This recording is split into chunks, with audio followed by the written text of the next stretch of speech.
Hello there, what's going on everybody? We are going to recap the MiniStravaganza from Atomic Mass Games. We're going to cover all of the big games, Armada, XWing, Legion, and Marvel Crisis Protocol. At the end of this video, I'm going to be announcing the winner for the $25 Amazon gift card giveaway. Also, there may still be time left to enter to win some of the Discord giveaways that have been running all weekend. Also want to thank today's sponsor, Luxury Playstyle. If you guys aren't already familiar with their amazing XWing tokens, they also have tokens for lots of other games. I use them in my Legion battle reports as well. They have also for Arkham, L5R, Keyforge, amazing double-sided full metal tokens. Check them out. Use code Crabbok VIP. That's going to save you 15%. And while supplies last, orders of $35 or more are going to get a free lightsaber nunchuck Crabbok token. It's really great for any game that you play. I really like it to mark high damage units on Legion when they start getting lots and lots of damage. Like Darth Vader's got 5 wounds. Boom, I just flip the C over to the 5, drop that down on him. It's pretty cool stuff. But check out luxuryplaystyle.com. By the way, there may be some Legion tokens on the horizon coming out of Luxury Playstyle. So for you Legion players out there, check that out. And I'm always pushing for Armada also. All right, so let's go ahead and start. We're going to start talking about Armada. Because there wasn't as much stuff spoiled about Armada. We didn't get like another wave stuff. So most of the stuff that was spoiled about Armada was stuff from the existing waves. So they did spoil 3 cards per ship.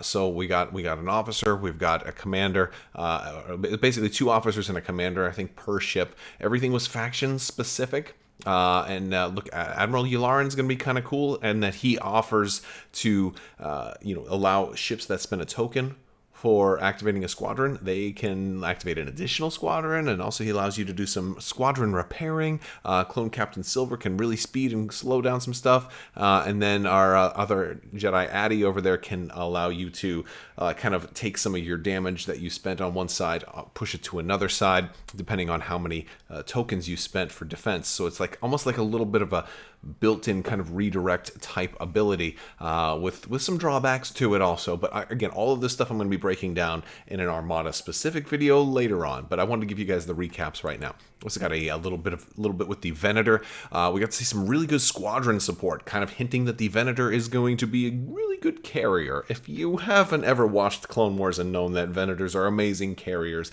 there's going to be a way to run a Venator as a pretty fantastic carrier. And here's some ways that you might want to do that with Plo Koon as your commander, along with Wolf and Ahsoka Tano, who are all going to synergize really, really well with him. Ahsoka is going to give some people snipe.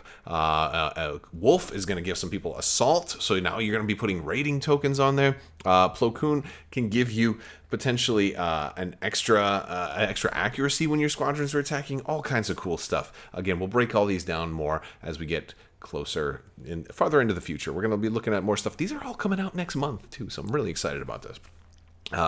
For the Providence, or the Invisible Hand, we've got Admiral Trench, who is a little bit reminiscent of Thrawn, but you get 4 dials, but you have to only spend that command token, not the command and the token. And if you do spend the token that matches the command that you revealed, you're going to get the token and command effects, which is pretty cool, but it requires a little more planning. It's not as easy as Thrawn was just kind of like, everybody gets engineering.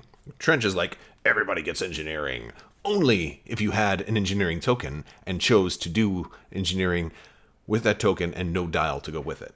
Basically, we've got TI-99 given some counter bonuses, and TK's are from, or if you remember the Mon Calamari arc that's out there too. TK's is going to kind of give you any token you want as long as you're kind of locked in to potentially doing the same command over and over again, which can be fun for a lot of the ships that I like to fly. So I think he'll be really fun for when I feel like just doing concentrate fire over and over and over again. Maybe he'll give me a free engineering token this turn and maybe a squadron token next turn. So that's kind of cool. Tokens are definitely a big theme for this wave. The 4th and final ship for Armada's Wave 10 that was spoiled today was Martuk, my favorite commander in the Clone Wars so far. It just gives you an extra red die anytime you're attacking a ship, as long as they still have some shields up. If there's no shields on the side you're shooting, you don't get the extra red die. However, if there's no shields on the ship at all that you're shooting, you have to lose a die.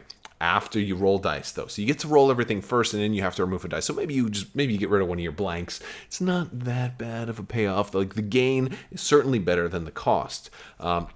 We've got San Hill, who's going to give you some squadron support, and then Pascal Argente, who he's a really interesting officer. He is potentially going to give you a bonus dial every single turn, but he's got to have all 4 tokens on him. So you gotta kind of build up a little bit of tokens over time, and once you get him powered up, then he goes Super Saiyan, and he's like, no, you will be able to concentrate fire and navigate. I'm kind of happy about this stuff. All right, moving on. Let's talk about X-Wing, because I know you X-Wing players were maybe not expecting too much, but we got a couple of cool things. One of the big things is they did spoil all of this.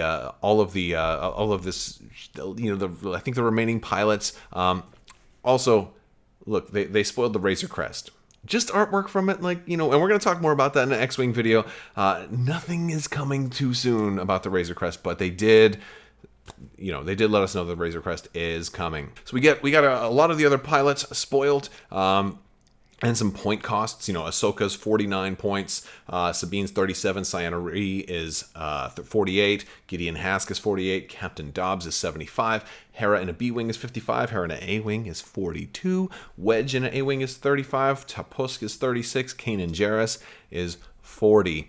And there was a lot of focus on Darth Vader in the Defender, but I think that they kind of thought we didn't already know about Darth Vader in the Defender, but it was kind of leaked way early, so it wasn't that much. So a lot of focus on the squadron packs and showing off some of the pilots we've already seen. They did an X-Wing 101 panel that was designed to introduce new players to the game, I thought. But it was people talking, some of the devs were just talking about X-Wing, while some other people who had never played X-Wing before were playing their first game and making all kinds of mistakes. And so the people all the veteran X-Wing players in the channel were like, what are they doing? They're rolling green dice to attack. What's going on? So there was some confusion as to the format, because it was a little weird, because people were like, well, this isn't good for new players because they're making all kinds of mistakes. So I'm like, and my reply was well, sometimes it's just about having fun. If you're brand new, you're not expected to learn all the rules. As you grow in the game and become more competitive, then you can worry about the rules more. Big reveal though. Granted, the Razor Crest was a big reveal, but the Trident class. This is a Scum huge ship that's going to be dual faction between Scum and Separatist. Separatist huge ship that Scum are also going to be able to use. Which is pretty darn cool, and it's got moving pieces. Look at these things, man! It's awesome. It's gonna have its front attack. It's gonna fly forward, but it also has since the tentacles can do a tentacle attack, it's supposed to have some type of attack, kind of from the rear. So if it gets past you, the tentacles can still attack you, which is really interesting. So we'll have to see more. And there'll be some cool things that come on here. They're gonna be doing the shark dude. What's the shark guy's name? They're going to be doing the shark guy from this, and what was his name? If I find it, if it comes to me in the middle of the video, I'll do it. Riff Tamson. Yeah, he's one of the people they confirmed will be as a crew on here. So hopefully Riff Tamson shows up in other games as well. And it's going to have 2 different variations for play instead of just running it normally. There's going to be almost scenario stuff that comes with it. The one thing they teased was going to be an AI deck. Where have I heard of AI decks before? By the way, if you go to Crabbok.com, I've got AI decks for both Legion and Armada, as well as some other free expansion content on Crabbok.com. It's all free. Just go download it, and it's cool stuff to play while you're in lockdown. But yeah. So and of course, the other, the big thing was the Razor Crest. It's so far out though. I think we're probably at least 2 years out from seeing anything meaningful. They wouldn't even talk about it. So, but it is coming at some point. We kind of knew that already though. So Star Wars Legion is getting the most love out of the Star Wars games here. So let's go ahead and talk about Legion. First off, we got some spoilers for the AA5. They were painting it up a little bit, and that's all wonderful and everything. But we actually got some substantial stuff for Star Wars Legion. We've got We got the unit cards for the two heavy vehicles that are coming. You know, the AA5 has got armor. It's cheap. It's only 75 points. They are transport closed, but they're both transport 1. This and the LAT LE. It doesn't seem that bad. It's got reposition. It's on that long base. A lot of stuff we already did know. It does have 8 hull though, which is really good. No weapons on this thing. That was the big surprise here. It's going to have 2 weapon options, but also has 2 crew. Hardpoint, a pilot, and a comm. And they did show us this one weapon, which is 16 points for 3 dice at range 1 to 4 with critical 1. It's not half bad, but you know, you don't have any other weapon to pair it with. You were only going to get 1 attack anyway. They did tell us that quad turret that's going to be coming with this thing, the other one that we kind of know from the model and also from like the German leak. That's going to be a lot more of a heavy gun platform if you want to equip that on there. But if you want to keep your cost low, 16 points isn't too bad, you know. And then we've got Shriv, who we have confirmed is a field commander, which we pretty much knew. Shriv is coming with the AA5. It's important to note that he will not be restricted to the AA5. As you can see, he can go in any of the vehicles, so you can put him in a snow speeder or whatever, or land speeder if you would like. But in addition to being field commander, he also has a free action. Notice that it's not an exhaustible free action. He doesn't have that little arrow on him. He's going to give out a dodge token to somebody, and also they can gain a suppression. So that's be good for a lot of those Pathfinder type units that want suppression tokens. You know, so that's cool. People with danger sense like suppression.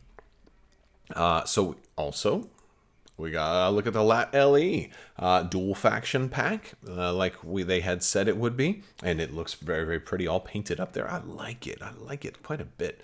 It looks very, very cool. Now the LAT LE also has armor, significantly more expensive, right? 120 points. It's a lot more expensive. It does have a gun on it. All right, 4 dice is not half bad. No surge for attack though. It's fixed front only, and you know, because it is on that very, very large base with the notched sides, it will be able to, you know, do the traverse, you know, the strafing maneuvers. So it can keep enemies in its frontal arc, but if you're using it as a transport, well, then maybe you don't want to. You know, I guess it really depends on the ordnance that comes with it, because it does have pilot, comms, and ordnance for both Imperial and Republic. So this marks, like, I think the first ordnance showing up in the Galactic Civil War factions. So the Empires are going to have an ordnance option. I'm sure it's going to be probably restricted to the LAT LE all on its own. But here, you also have armor. You have cover 1, which is going to be nice. This is going to be very hard to kill, by the way, with armor and 8 health. And defensive surge. It is only a white die, but you've got all those other things. So you're already blocking out a hit beforehand. Like, people wonder, why do you have armor and cover? And it's because of impact. Right? If you only roll 1 hit, and you have impact 1. The cover reduces that 1 hit before you apply impact. So, you know, so that's why that's helpful. It's hover air 2. So you're going to be able to go over a lot of stuff. And it's also immune to blast, melee, and range 1 weapons, much like how the snow speeder is. So you're not going to be able to have Darth Vader cut this thing down unless, of course, he throws his lightsaber. It's also transport 1 closed. Speed 2 on a huge base. It's going to be nice. I did predict that I thought Governor Price would have made the perfect field commander to go along with the LAT LE, because we see her in it so much in Star Wars Rebels. And, of course, she is. Although it's a little ironic that she's the pilot upgrade, because I don't imagine her actually piloting it, but it's still, you know, it's appropriate. 10 points for her. She is field commander, just like Shriv, and she can go in again in any heavy. She does not have to only go in this, but considering that the Empire's other options really like the Imperial Hammers pilot, she might potentially want to stay on something like this. I don't think I'd want her in an ATST. You know what I mean? But maybe if I'm running dual ATST and I want to go field commander for that purpose, then maybe it'll be a tough choice though, because she's so darn expensive. She's got the free action to choose a friendly trooper and give it that you're transporting or at range 1 or 2, and give them an aim and a suppression. So aim is very good, suppression not so good. You know, like at least the Rebel version with Shriv, you have the option of getting the suppression.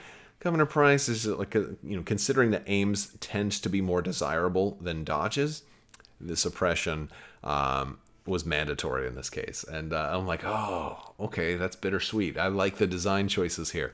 I like it. We got Clone Commander Fox as our field commander. That comes in this one for the Republic. He's less good than the other ones. For one, he is restricted to the Lat LE only. Unlike the other two field commanders that can go in any heavy, he can only go in this one. He also has the free action of choose a friendly trooper unit, just like the other ones. It can gain a surge token and may remove a suppression token. So this one is a little different. I know a lot of people don't like Fox because Fox killed 5s in the Clone Wars, and everybody's like, I don't like Fox. Well, I don't like him that much either. I'd probably rather run Ayla Secura as my field commander if I'm looking to run, multiple vehicles. But there's going to be options for this guy. I think this is maybe the least desirable out of all of them. But maybe as we get more and more Jedi, maybe we'll start getting more and more Jedi operatives, and you want to run Jedi operatives and don't want to have to also run a commander, and maybe that'll be a thing. But we'll see, because this thing is awfully expensive, right? The Lat LE is also awfully expensive. We did get a little bit of a preview from the Kashyyyk wave. Also, there was a lot of art spoiled that spoiled a lot of other units. We had before everything launched, we had everything except for the spider tanks was spoiled in some way, but we actually got some more meaningful information about like the super commando, or not the super commando, but the super tactical droid. They're actually going to come with multiple unit cards. They're going to have different flavors. They talk about one that might remove AI from your army so they can actually function independently, as an example, something like that. So they're going to be like, if you wanted Kalani or you wanted Kraken and stuff like that, you're going to get more than one actual unit card, more than one way to run your super tactical droids, which is pretty cool. Also, for the droids, they did give us a little bit of a look at the Magnaguard, and they kind of described these guys as sounding a lot like the Imperial Royal Guard, which sounds appropriate. They're almost like identical. They're almost like the skeleton of the Imperial Royal Guard. They said they would have some type of limited AI functionality. They would also be immune to pierce when in melee, much like the Royal Guard tend to be. They would have Guardian 2, but it would also be a dedicated Guardian 2 that's like a special modifier on that. It only allows it to work for somebody who has the commander rank. So they're not going to be able to guardian your sniper team. They're not going to be able to guardian your B1 battle droids. They're only going to be able to guardian a commander, which means they won't even protect Darth Maul, which is kind of cool. That's kind of a bummer, because I would love to have Darth Maul protected. The only way that would work is if my commander died and then I nominated Darth Maul to become my commander. Then they could do that, but then I have to sacrifice a whole commander for that stuff. So that's kind of the way that goes. But anyway, that's an idea that makes me wonder. Maybe I'll run the T-Series generic commander, deliberately move him out in the open, have him die, then have Maul become my commander and have all these guys protect for Maul while Maul is in offensive stance the whole time. It's too crazy to work, but could it? We'll try. Wookiees, a lot of news on Wookiees, right? They did paint some of the Wookiee models. They look like a lot like the Wookiees that we already know, but if you'll notice, they have a nice little ranged weapon there. They look basically, the new Wookiees are going to be dual faction. Big deal. Republic and Rebel. They're going to come with 4 unit cards, right? Two per faction. The original Wookiee version plus the new Wookiee version. There's going to be 2 ways to run these Wookiees. One more melee focused, like your original version, and one more ranged focused, which is this new, and this is the way all of the new sculpts are. And the big takeaway here is, like, they wanted to say, okay, well, Rebel players who already have the old Wookiees, well, those guys are sculpted for melee, with the exception of the bowcaster Wookiee, right? And also there was talk that one of the new Wookiees is going to be more like the new Wookiee Heavy that comes in here is going to be like more of a melee focused one. So now I can build out my melee Wookiees that I already have for the Rebels, and instead of giving them the bowcaster, I can give them maybe the new heavy weapon that's melee focused, and have a purely melee Wookiee unit, which sounds really cool, because I always thought, like, why don't they have Pierce and melee? They're a melee unit, but they're better at ranged, right? So it's one of my weird isms, and I feel like you'd be able to do just the opposite and then put a bowcaster, and I think this one will probably have another bowcaster mini also in there, because this one's meant to be like a complete upgrade for the Wookiees and a total replacement. But if you already have the Rebel stuff, they're not going to completely repeat those same sculpts. So you can kind of pick which Wookiee if you're running melee or ranged Wookiees, and if you have the old models, you can still do that. It's kind of like I kind of regret buying 3 whole, units of Rebel Wookiees right now, but hey, maybe I'll just run 1600 point battles and run like as many Wookiees as I can imagine. It'd be fun. Maybe you'll see more Grand Army battle reports on the channel. Big news though was Yoda. They actually gave us Yoda's unit card, and a lot of stuff about Yoda. Yoda's actually going to have 2 full units. 2 full miniatures. There's actually going to be more options than this too. You see him leaping here, and then his standing. The standing version also has like a cane that you can put in there. So he's got, and I think that's the kind of the way to build him. I was like with the cane and then the handout, and then also, and you'll be able to build 2 full minis in here too. Now, this initially had a lot of players thinking, does that mean he's going to be dual faction? It was confirmed he's not dual faction. He's just Republic. But boy, is he ever awesome at 200 points. 3 force, 1 command. He is 5 health, 4 courage, surge to crit, and search for defense. First Jedi with search for defense. Granted, I know Palpatine had search for defense, but he was no Jedi. Red defense die. 2 weapons. He's got the lightsaber, and he's got force wave, which is a really good attack. Right, like 1 to 2, 3 black dice, blast and suppressive. One of the reasons that's first off, you're not going to give him saber throw. You don't want to roll just 2 red versus 4 black when you have search to crit already, right? But he's got Ataru Mastery. You can attack twice. And it also has built-in deflect. And after you attack, you gain a dodge token. And after you defend, you get an aim token. All of this in Ataru Mastery. Luke Eddy said it best when he said that this ability is bananas. And it's really good. It's really good. I also, to be fair, I also like Darth Maul's ability. Right? I like his Darth Maul's Mastery also, but is that Gem So or something like that? He just gets 3 actions, which is also really cool. Yoda also has guidance, kind of like Palpatine's pulling the strings, but it lets somebody do any action at range 1 to 2, as long as it's not an attack action. A free non-attack action. I'm pretty sure it has to be an action that they have access to, because I'm sure somebody's like, well, guidance. Oh, in that case, I'm going to use pulling the strings. Your unit doesn't have pulling the strings. I don't care. Yoda says I could do any action. Obviously, it has to be an action that they can do. And he's got Master of the Force too, and immune to Pierce. He just looks really bonkers. And they also previewed a lot of different art pieces for Yoda, and they give us the names of some of his command cards, but like nothing mechanically about those. But it does seem that we're going to also probably get some new Force upgrades based on all the different art pieces that we've got. They also said his command cards would give him new abilities too, so I'm guessing one of them is going to increase his speed because he's only speed 1. And that leaping pose right there kind of looks like he's playing a 1 pip or something, kind of coming right at you. They did tell us that his 1 pip is called Size Matters Not, and then his 3 pip is called Luminous Beings Are We.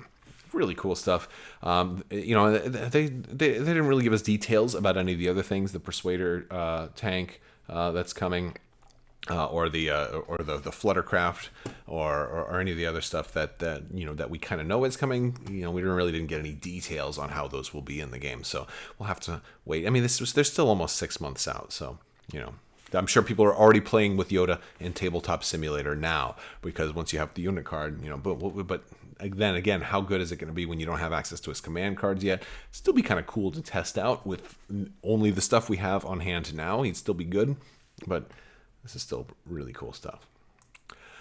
And Marvel Crisis Protocol, super fun game. If you haven't checked it out, it's worth checking out. It's a really fun game, a great casual kind of, hey, let's just play a miniatures game that we can kind of play more just for fun kind of way. That's the way I look at it.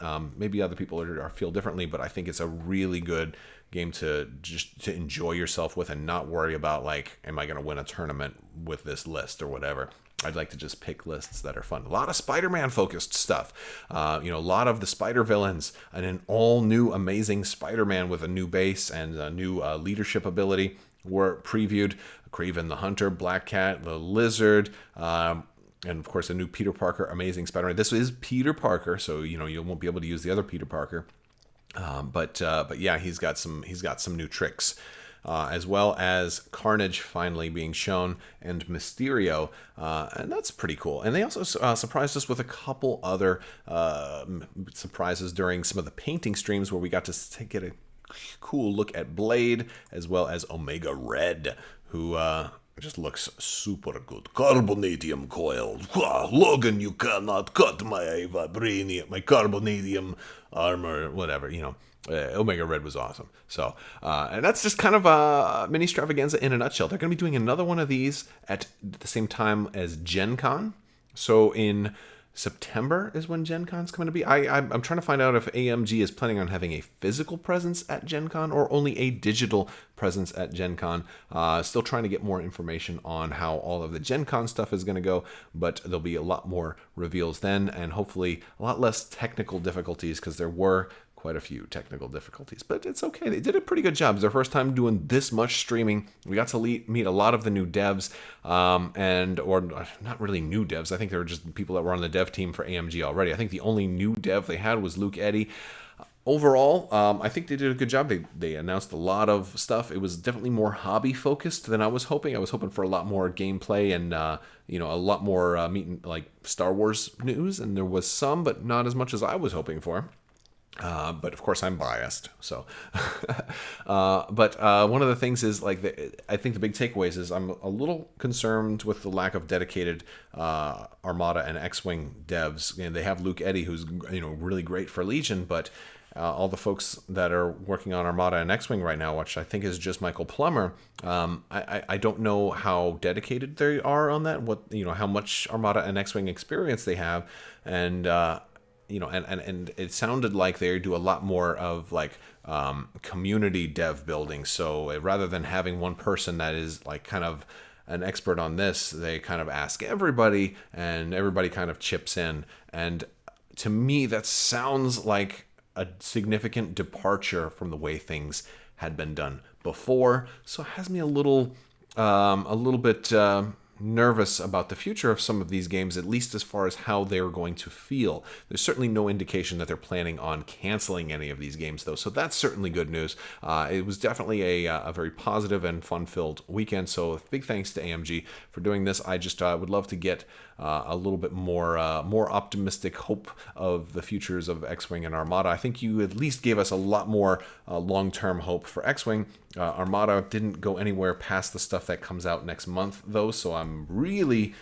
going to kind of keep pushing you guys to give us some more Armada kind of long-term news and teasers and spoilers, and just keep the flame alive, because I'm certainly going to do my part. All right, so we've got a giveaway winner to announce. So today's $25 Amazon gift card giveaway winner is Radiation Pony. Congratulations, Radiation Pony. Thank you for being a subscriber and commenting on videos. All you have to do, if you're interested in winning one of the future giveaways, is be a subscriber and leave a comment on this or one of my videos. It's as simple as that.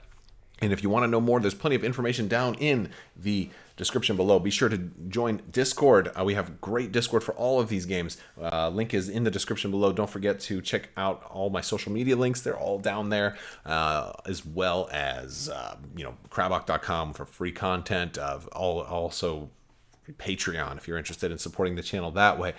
All kinds of stuff. Just check it all out. There's also a merch store down there if you want to get some new socks or a t-shirt or a phone cover or a bad dice prison bag. Those are excellent for when your dice don't roll well enough. All right, guys, that's all I got. I want to thank you so much for watching. Big thanks to my patrons. If you guys are interested, check out the links in the description. I could not do this without your continued support, so thank you guys. I will talk to you later, and as always, have a great day.